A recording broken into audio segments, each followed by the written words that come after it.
Morning all of you. आज हम सभी जो है धरातल का स्वरूप बदलने वाले कारक के बारे में पढ़ेंगे। तो उस दिन हम लोग जो है एक कारक पढ़ पाए थे, नदी के अपर्दन और निक्षेपणात्मक स्थल रूप पढ़े थे। आज हम लोग जो है पवन के कार्य पढ़ेंगे कि पवन कैसे जो है स्थल रूप को बदलने का कार्य करता है। तो आज हम इसमें पहला पवन के कार्य में पवन के 3 कार्य होते हैं। एक क्या करता है, अपवाहन करता है, यानी किसी भी पवन द्वारा जो है जो मिट्टी के कण हैं या बालू के कण हैं वो सब क्या करते हैं, उठा के दूसरी तरफ जमा करते हैं। तो इसे कहते हैं कि वहाँ पे जो है कुछ स्पेस हो जाता है, मतलब खाली स्थान होता है, गड्ढा हो जाता है, जिसे अपवाहन कहते हैं। तो ऐसे दूसरा का अपघर्षण, यानी जब ये चलता है तो कहीं न कहीं जो है जो मिट्टी के कण या बालू के कण हैं ये रगड़ते हैं। किस पे रगड़ते हैं? जो भी कुछ अवरोध पड़ेगा, जो भी पवन की था में अवरोध पड़ेगा उसको रगड़ते हैं। उसके बाद सन्निघर्षण। सन्निघर्षण में जो है यानी जब मिट्टी या बालू के कण या कंकड़ पत्थर जो हवा में तैरते हैं वो आपस में रगड़ते हैं। इन आपस में रगड़ने को ही हम क्या कहते हैं, सन्निघर्षण कहते हैं। और ज़्यादातर पवन के जो कार्य होते हैं मरुस्थलों में होते हैं, चाहे वो सहारा का मरुस्थल हो, थार का मरुस्थल हो, मंगोलिया का मरुस्थल हो, सोनेरन का मरुस्थल हो, मतलब सभी मरुस्थलों में और लगभग सभी महाद्वीपों में मरुस्थल पाए जाते हैं। चाहे अरब के पूरा डेजर्ट क्षेत्र है जो है अरब के मरुस्थलों में, वहाँ पे जो है ऐसे स्थलाकृतियों का निर्माण होता है। तो आइए देखते हैं कि हम लोग कौन कौन सी स्थलाकृतियों का निर्माण होता है। तो सबसे पहले हम जानते हैं अपर्दनात्मक स्थल रूप, यानी पवन द्वारा निर्मित अपर्दनात्मक स्थल रूप में अपवाहन बेसिन। यानी अपवाहन बेसिन होता क्या है कि अपवाहन बेसिन इस प्रकार से हो जाता है, यानी यहाँ पे जो बालू के कण या मरुस्थल में जो बालू के मिट्टी के कण हैं, हवा द्वारा क्या होता है, इसको उड़ा लिया जाता है। ये ऐसे जो है एक कटोरी की भांति या कह सकते हैं एक तालाब की भांति बन जाता है, जिसे हम क्या कहते हैं, अपवाहन बेसिन कहते हैं। उसके बाद आते हैं छत्रक शिला। बात करते हैं छत्रक शिला की। छत्रक शिला मशरूम राख, यानी जब हवाएं चलती हैं तो बहुत सी चट्टानें होती हैं, मतलब किसी भी स्थल रूप पे बहुत सी चट्टानें होती हैं। उन चट्टानों में कोई उठा हुआ चट्टान होता है, तो जो बालू के कण होते हैं क्या करते हैं, चट्टानें कुछ नरम भी होते हैं, कुछ कठोर भी होते हैं। मान लीजिए जो है ऊपर का चट्टान जो है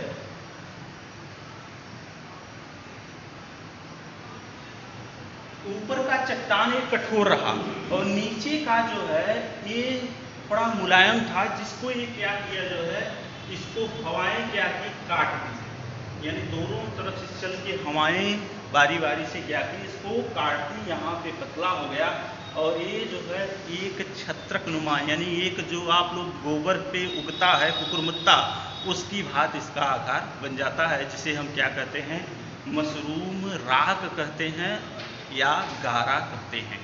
उसके बाद आते हैं जूजेन।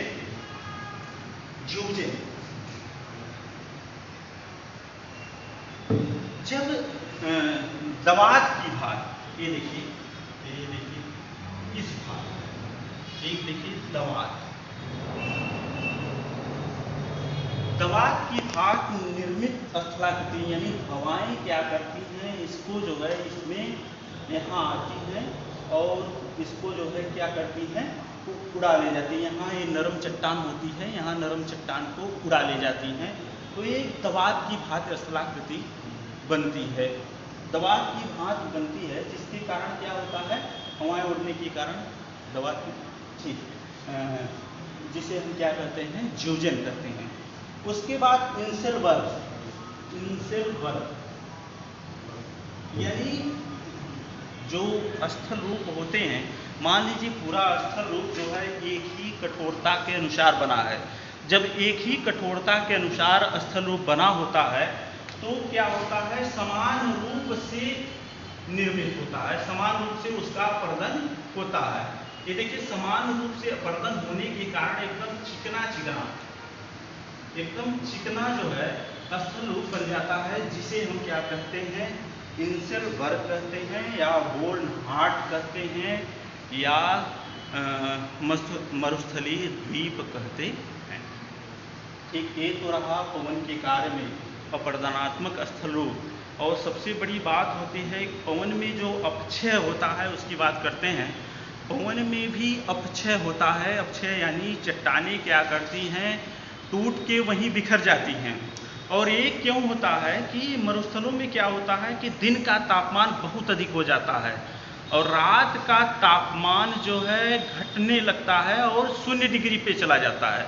यानी तापमान में अधिक अंतर के कारण दिन में बहुत अधिक गर्मी, रात में बहुत अधिक ठंडी होने के कारण स्थल रूप में यानी जो चट्टानें होते हैं, जो बलुआ पत्थर होता है, वो कूद के जो है बिखर जाता है, जिससे बालू का भी निर्माण होता है। आप लोग सभी जानते होंगे। उसके बाद हम लोग आते हैं निक्षेपणात्मक स्थल रूप, डिपोजिशन लैंड फॉर्म। तो बालू का इसमें सबसे महत्वपूर्ण होता है कि निक्षेपण के द्वारा जो पहला ही बालू का स्तूप बनता है। यानी पे जैसे बालू उड़ा कर जो है मौसम जो है थोड़ा जो है हवाएं तेजी से चल रही हैं, अचानक हवाएं जो है एकदम धीमी हो जाती हैं और थोड़ा बारिश हो जाता है, तो जो बालू के कण उड़ रहे होते हैं तो कहीं कहीं ऐसे ऐसे जमा हो जाते हैं, ऐसे ऐसे जमा हो जाते हैं। अब ऐसे जमा होने को ही क्या कहते हैं, बालिका स्तूप सैंड ड्यून कहते हैं। उसके बाद ऐसे ही बहुत सी इसमें स्थलाकृतियाँ बनती हैं, जब बालू बहा के जो है यानी उड़ा करके दूसरी जगह ले जाया जाता है तो सीप का निर्माण होता है। सीप यानी एक तलवार की भांति होता है, इस टाइप से, देखिए इस टाइप से बनता है सीप इस टाइप से बनता है और ये जो है तलवार की भांति होता है। दूसरी बात इसमें बरखान किया गया है, ये भी निक्षेपणात्मक आकृति है। तो हवाएं क्या करती हैं, अपने साथ बालू को उड़ाकर ले जाती हैं। बालू को उड़ाकर ले जाने से इसमें क्या होता है कि ये देखिए जो है, तो इसमें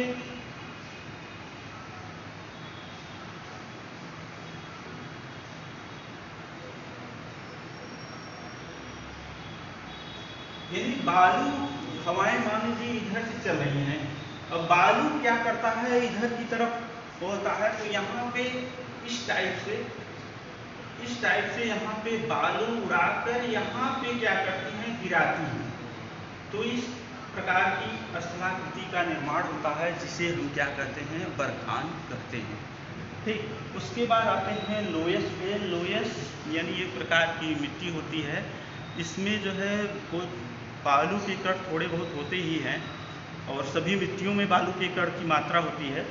तो लोयस में क्या करते हैं, मिट्टी को पवन द्वारा मिट्टी को दूसरे प्रदेश में ले जाकर जमा कर देना, या दूसरे क्षेत्र में ले जाकर जमा करना, या दूसरे स्थान पर ले जाने के जमा करने वाली मिट्टी को, जो मिट्टी होती है उसी को क्या कहते हैं, हम लोयस कहते हैं। और ये काफ़ी उपजाऊ मिट्टी होती है। उसके बाद हम लोग पवन के कार्य पढ़ लिए हैं, आते हैं भूमिगत जल के कार्य। अब भूमिगत जल के कार्य को पढ़ते हैं कि भूमिगत जल के कार्य कहाँ कहाँ पे होते हैं। ये यानी भूमि क्रास्ट स्थलाकृति कहा जाता है।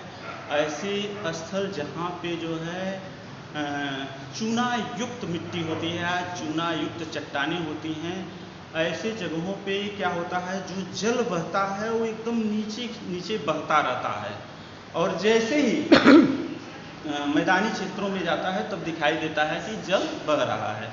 तो जो नीचे जल बहता है तो कई प्रकार के कार्य करते हैं। तो इसमें जो है सबसे पहली बात होता है सॉल्यूशन, मैंने बताया है कि घुलन की क्रिया होती है। जब जल बहेगा तो किसी मिट्टी या जो है चूने पत्थर की चट्टान के संपर्क में आएगी तो निश्चित रूप से क्या करेगी, वो उस चट्टान को घुलन क्रिया करेगी, सॉल्यूशन बनेगा उसका। उसके बाद जब वो जल चल रहा है, उसके बाद आते हैं हाइड्रोलिक एक्शन पे। जब जल चल रहा है, जलगत क्रिया होती है, यानी जब जल तेजी से चलेगा तो निश्चित रूप से चट्टानों को क्या करेगा, काटेगा, छाटेगा, उसको तोड़ेगा, तोड़ने का काम करता है, जिसे हम क्या कहते हैं, हाइड्रोलिक एक्शन कहते हैं। उसके बाद अपघर्षण आप सभी जानते हैं, और सन्निघर्षण ये बार बार आ रहा है सब लोग जानते हैं। उसके बाद अपरदनात्मक स्थल रूप, यानी भूमिगत जल के कार्य से कौन से स्थलाकृति बनेगी उसको हम पढ़ेंगे। यानी सबसे पहले जो लयपीज का निर्माण होता है, यानी लयपीज को कह सकते हैं छोटे दांते जैसे जो है, आरी को देखें हैं, आरी के दांते की भांति जो है स्थलाकृति का निर्माण हो जाता है, ऐसे ऐसे ऐसे ऐसे, यानी ऐसी स्थलाकृतियों के निर्माण को हम क्या कहते हैं, लयपीज कहते हैं, और एक काश क्षेत्रों में अक्सर देखा जाता है। उसके बाद जो है, जब भूमिगत जल नदी का पानी कर रहे हैं, नदी का जो पानी होता है भूमिगत अंदर अंदर बहता है, काश क्षेत्रों में बहने के कारण जो है क्या होता है कि यहाँ पे काफी अपर्दन, ये मान लीजिए स्थल भाग है, तो यहाँ पे क्या करता है, इसको पूरा अपरदित कर ले जाता है, ये पूरा वर्धित कर ले जाता है। इसमें जो है कभी कभी क्या होता है, इसमें जो है होल हो जाता है, जिसे हम क्या कहते हैं, विलय रंध्र कहते हैं, सिंक होल कहते हैं, जिसे हम क्या कहते हैं, सिंक होल कहते हैं, विलय रंध्र कहते हैं। उसके बाद यही जो है, यही सिंक होल अगर बड़ा हो जाता है उसको हम क्या कहते हैं, युवाला कहते हैं, और जब उससे और बड़ा हो जाता है, यानी ये पूरा धस जाता है लेकर, तो इसे हम क्या कहते हैं, कोल्जे कहते हैं, यानी इससे छोटा, यानी सिंक होल एक माइन्यूट होल होता है, उसके बाद उससे बड़ा, और फिर उससे बड़ा, ये क्रमशः बनता है, जिसे क्या कहते हैं, काष्ठ स्थलाकृति। उसके बाद आते हैं डिपोजिशन लैंड फॉर्म में निक्षेपणात्मक स्थल रूप। निक्षेपणात्मक स्थल रूप में स्टेलेक्टाइट, स्टेलेग्माइट, कंदरा स्तंभ, पिलर, केव बनता है। 3 प्रकार के स्थलाकृति बनते हैं, इसको हम लोग आज देखते हैं कि जो जैसे ये नीचे पानी बह रहा है, तो निश्चित रूप से जो पानी यहाँ तो बह रहा है, तो इसमें चूना युक्त चट्टानें होती हैं, तो जैसे चूना युक्त क्या होता है, ये वाष्पित होगा, तो यहाँ पे जो चूना युक्त जो चट्टान होगा वो घुलेगा, घुल के जो है नीचे की तरफ चुएगा। तो ये क्या होता है, जब चूना चूता है तो ऐसी स्थलाकृतियाँ बनती जाती हैं, इस प्रकार से बन जाते हैं, जिसे हम क्या कहते हैं, दीवार से लटकती हुई स्तंभ को हम क्या कहते हैं, स्टेलेग्माइट कहते हैं, स्टेलेक्टाइट कहते हैं।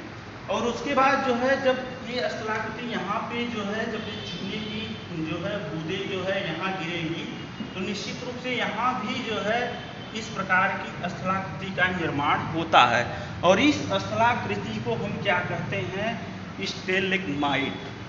और दूसरा जो है, जब ये आपस में मिल जाते हैं, और ये आपस में जब भाई बढ़ता जाएगा, चूना जमता जाएगा, बढ़ता जाएगा, तो ये दोनों मिल जाएंगे, जिसे हम क्या कहेंगे, कंदरा स्तंभ कहेंगे, कंदरा स्तंभ कहेंगे, स्तंभ, केव पिलर,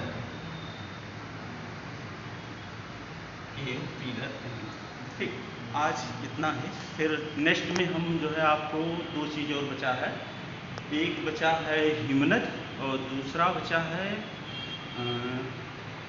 हिमनद, दूसरा हिमनद, हिमनद पढ़ाएंगे, हिमनद से हिमानी निर्मित स्थल रूप उसको पढ़ाएंगे।